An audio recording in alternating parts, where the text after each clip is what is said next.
Bonjour à tous, aujourd'hui nouvelle vidéo pour réviser le CRPE. Donc on va se concentrer sur les épreuves écrites et notamment sur l'épreuve écrite de français. Donc aujourd'hui, petite leçon autour de la phrase pour bien les différencier, bien reconnaître une phrase et surtout connaître les types et les formes de phrases. Donc il existe effectivement, une phrase, elle commence toujours par une majuscule et elle se termine par un point qui peut être un point classique ou un point d'exclamation, un point d'interrogation ou des points de suspension. La phrase, elle a bien sûr, elle est plus ou moins longue selon son type. Donc, on peut avoir des phrases verbales et des phrases non verbales. Donc, les phrases verbales, qui sont plutôt les phrases dites canoniques, puisque c'est le modèle, on va dire, classique de la phrase, c'est une phrase qui est construite autour d'un verbe. Donc, par exemple, le renard a traversé la forêt. Dans ces cas-là, on a le renard qui est le sujet, a traversé qui est le verbe, et la forêt qui est le complément. Donc, c'est important de connaître ces phrases verbales. Les phrases verbales, c'est les plus faciles à reconnaître. Mais il y a également des phrases non verbales. Donc, attention, les phrases non verbales, ça veut dire qu'elles n'ont pas de verbe conjugué à l'intérieur de ces phrases-là. Donc, dans ces phrases, il y a deux types de phrases, on va dire. Il y a la phrase non verbale qui peut être à deux termes, comme par exemple « au fond, vous deux ». Dans ces cas-là, on est sur une phrase qui présente un prédicat, « au fond ». Ça indique d'aller au fond, et qui contient aussi un sujet. Donc là, c'est vous deux. Donc on a au fond vous deux. Voilà, c'est une phrase une phrase de forme d'ailleurs impérative. On verra plus tard sur les formes. Mais voilà, on est sur une phrase qui n'a pas de verbe, qui ne présente pas de verbe. Ensuite, sur la phrase non verbale, on peut avoir un seul terme. Par exemple, on peut avoir la phrase à ton tour. À ton tour, c'est une phrase qui signifie que c'est à ton tour de jouer, par exemple, ou de faire quelque chose, mais il n'y a pas de verbe. On comprend très bien que c'est à ton tour de faire quelque chose, en l'occurrence, selon ce qu'on a dit précédemment. Donc, à ton tour, voilà, là, il y a un seul terme, c'est-à-dire qu'on est orienté sur un seul sujet à la fois. Il n'y a pas deux parties différentes dans cette phrase. Ensuite, attention, sur les difficultés rencontrées. Il y a des structures sans verbe conjugué qui ne sont pas des phrases non verbales, si elles n'ont pas deux caractéristiques spécifiques, c'est-à-dire si elles n'ont pas une prédication et une modalité d'énonciation. Alors, qu'est-ce que c'est une prédication? C'est indiquer quelque chose. Quelque chose. À ton tour, c'est à ton tour de jouer. Donc, j'indique que, voilà, que tu vas devoir faire quelque chose. Si, par exemple, je dis « Adieu, monsieur le professeur », là, ce n'est pas une phrase non verbale. Parce qu'en fait, « adieu », c'est un terme de salutation, c'est comme si j'avais dit « salut ». Et monsieur le professeur, c'est pour l'interpeller, c'est une apostrophe, ça s'appelle. Donc, il n'y a pas de prédication. On dit bonjour, quoi. C'est pas une phrase. Donc là, il faut faire attention à ça. Une phrase, il faut vraiment qu'il y ait une prédication, un prédicat. Ensuite, il y a les interjections. On fait attention parce que les interjections, c'est un sentiment, une réaction, et elles ne constituent pas une phrase. Si je dis « ah, hélas », tout ça, ce ne sont pas des phrases, par exemple. Et ensuite, il faut faire attention aux mots phrases, donc comme oui ou non, qui représentent le contenu positif ou négatif d'une phrase, mais qui ne sont pas des phrases. Et il faut faire aussi attention à des formes particulières de phrases verbales, qui sont par exemple des phrases avec un présentatif. Donc un présentatif, c'est par exemple « et voilà, c'est le printemps ». Donc là, on considère que c'est des phrases plutôt considérées comme verbales, c'est des phrases particulières. Même si on ne retrouve pas forcément de verbe, « et voilà le travail », c'est une phrase verbale, c'est comme si on avait dit, c'est un présentatif, donc on l'utilise comme forme verbale avec un présentatif qui est voilà, dans ces cas-là. Donc ça, c'est important. Ensuite, on va parler maintenant des types de phrases.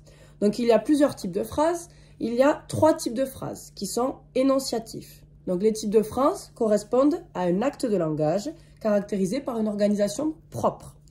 Donc toute phrase appartient à un seul de ces trois types. Elle ne peut pas être dans plusieurs types de phrases. Donc, j'ai soit une phrase déclarative, donc c'est le premier type de phrase. C'est généralement le modèle par défaut de la phrase. Les autres types sont plutôt des transformations de ce modèle-là. Donc, elle permet d'accomplir un acte déclaratif, c'est-à-dire que le sujet énonce une vérité. Par exemple, la mésange bleue est plus petite que la mésange charbonnière. Donc ça, c'est une phrase de type déclaratif.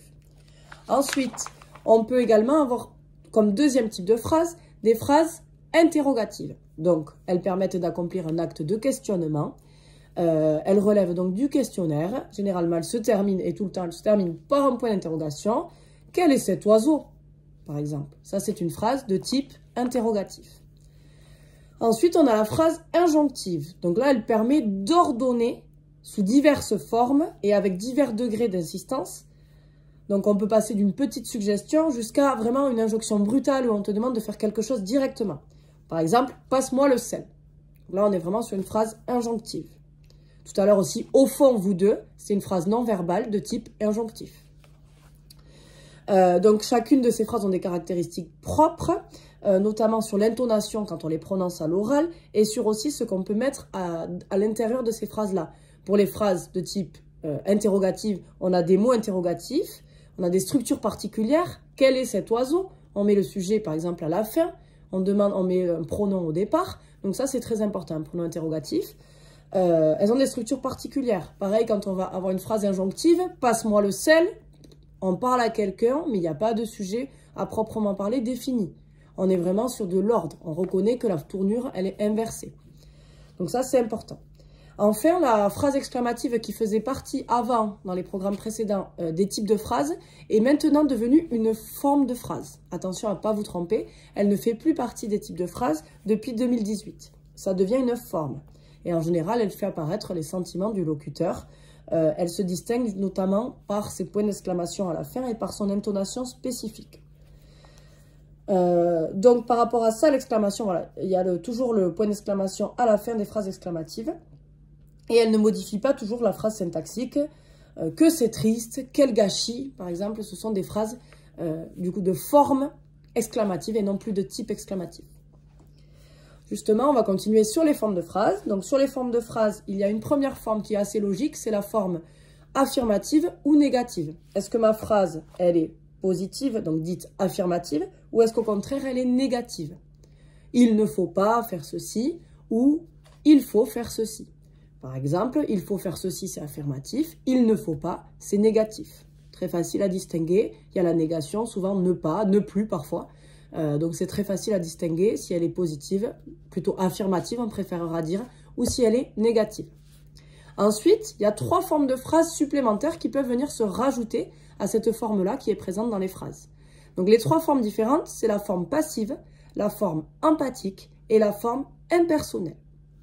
Donc la forme passive, c'est lorsque, en général, on a l'auxiliaire être plus le participe passé, plus par ou de, qui rajoute ensuite un complément d'agent. Donc, par exemple, le château de Versailles est envahi par les touristes en été. Ça, c'est une forme passive. Parce qu'en fait, on a inversé la phrase. Au lieu de dire les touristes envahissent le château de Versailles, là, on serait sur une forme, on ne serait pas sur une forme passive. Là, on a dit le château de Versailles est envahi par les touristes en été. Donc, souvent, les touristes en été, ça devient un complément d'agent, ce n'est plus le sujet. Et le sujet, ça devient le château de Versailles, qui au départ aurait été un COD. Si j'avais dit les touristes envahissent quoi? Le château de Versailles. Donc là, ça aurait été un COD. On inverse, on a souvent l'auxiliaire être, le participe passé, par ou de. Ça, vraiment, il faut faire attention. Si on a est envahi par, est bousculé par, tout ça, vraiment, ça montre qu'on est sur une phrase de forme passive. Ensuite, on a la phrase qu'on appelle la phrase empathique, qui est une phrase qui sert à mettre en valeur un constituant de la phrase, le sujet ou le complément. Donc par exemple, il y a 2 procédures différentes.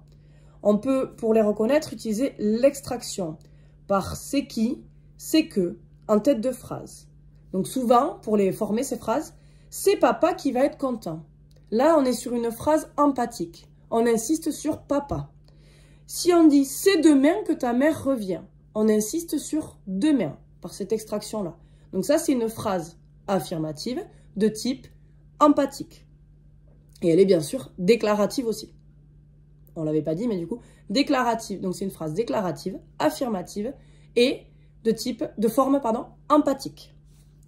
Ensuite, il y a également la dislocation pour former ces phrases empathiques qui permet de séparer à l'aide d'une virgule, notamment à l'écrit, de situer le constituant de la phrase en début ou en fin à l'aide d'une virgule. Par exemple, ta sœur, virgule, elle mange des brocolis. On insiste donc sur ta sœur qui est mis avant la virgule.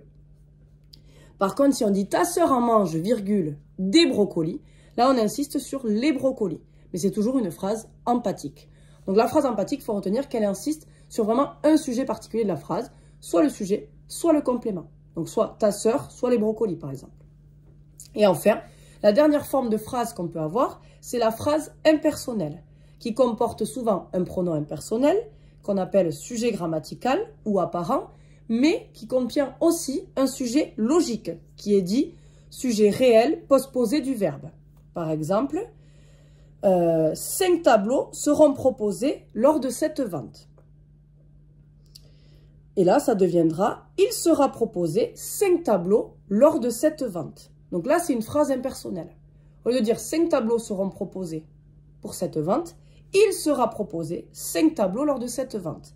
Il joue le rôle de pronom impersonnel et 5 tableaux jouent le rôle de sujet qui est postposé du coup au verbe, qui est situé après le verbe qui est proposé en l'occurrence.